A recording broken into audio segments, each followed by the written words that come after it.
ఒక కాంగ్రెస్ పార్టీలో తప్ప మాది తెలంగాణ ప్రదేశ్ కాంగ్రెస్ కమిటీ అంటాం, టీపీసీసీ అంటాం. ఆయన టీఆర్ఎస్ని బీఆర్ఎస్ని చేసుకున్నాడు. ఇవాళ ఎక్కడో విగ్రహాన్ని తీసుకొచ్చి మేము ఇవాళ ఉట్టిపడేలా విగ్రహాన్ని తెలంగాణ తల్లిని రూపొందించితే నీకు తెలంగాణ గురించి మాట్లాడే హక్కే లేదు. వాళ్ళకు టీని తీసేసి బీ పెట్టుకున్నావు. మా పార్టీలో తెలంగాణ పీసీసీ ఉన్నది, టీపీసీసీ అంటాం. అధ్యక్ష, అందుకనే మీ అందరికీ చెప్తున్నాం ఒకటే, ఈరోజు సాయంత్రం జరిగే ప్రోగ్రాం మా గౌరవ ముఖ్యమంత్రి గారి ఆదేశం మేరకు మా అధికారులు మంచి ఏర్పాట్లు చేసాను. లక్షలాది మంది మహిళలు వస్తున్నాం. మా ఆర్ఎన్బి శాఖ ద్వారా అన్ని కూడా ఏర్పాట్లు చేస్తున్నాం. మేమందరినీ కూడా పేరు పేరున మీ అందరికీ సవినయంగా కోరుకుంటూ, కొందరి పదవి పోయిందనో ఏదో రాజ్యం పోయిందనో ఈరోజు వాళ్ళు మాట్లాడే మాటలు నమ్మకుండా తెలంగాణ ప్రజలకు విజ్ఞప్తి చేస్తున్న ఈ సభ ద్వారా మీ ద్వారా స్వచ్ఛందంగా అందరూ తరలి వచ్చి తెలంగాణ తల్లితో పాటు ఈరోజు 10 ఏళ్ల తర్వాత నిజంగా వచ్చిన తెలంగాణ, అప్పుడైతే అసలు ప్రజాపాలన తెలంగాణ డిసెంబర్ 7, 2023 వచ్చింది. ప్రజలు స్వేచ్ఛా వాయులు చీల్చుకుంటూ ఇవాళ సెక్రటరియట్లో వేలాది మంది కనబడుతున్నారు.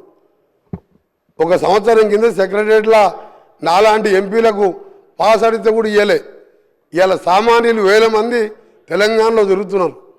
అందుకనే తెలంగాణ తల్లి విగ్రహావిష్కరణకు రావాల్సిందిగా మీ ద్వారా కోరుకుంటూ, ఈరోజు మరొకసారి బీఆర్ఎస్ పార్టీ నాయకులకు మీకు తెలంగాణకి ఎప్పుడో బంధం తెగిపోయింది.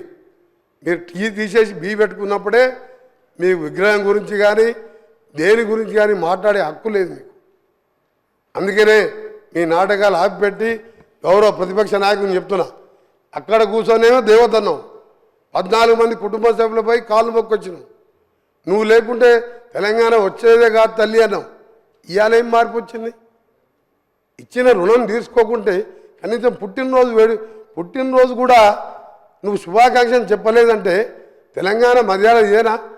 అధ్యక్ష, ఊళ్ళల్లో అంటారు తెలంగాణలో ఇంటికి వస్తే ఇంటికి వచ్చిన వారిని ఇంటికి వచ్చిన వారి మర్యాద చేసి కాళ్ళకు నీళ్ళు ఇచ్చి అన్నం పెట్టి పంపించే మర్యాద తెలంగాణ ప్రజలది. తెలంగాణ ఇచ్చి 10 ఏళ్ళు అనుభవించి కనీసం శుభాకాంక్షలు కూడా చెప్పలేదంటే నీ జ్ఞానం ఎక్కడ పోయింది? 80,000 పుస్తకాలు ఎక్కడ పోయినాయి? మీ పిల్లలకు నేర్పి ఆ పిల్లలు బయట టీషర్ట్లు వేసుకొని రోడ్ల మీద లొల్లి పెడుతున్నట.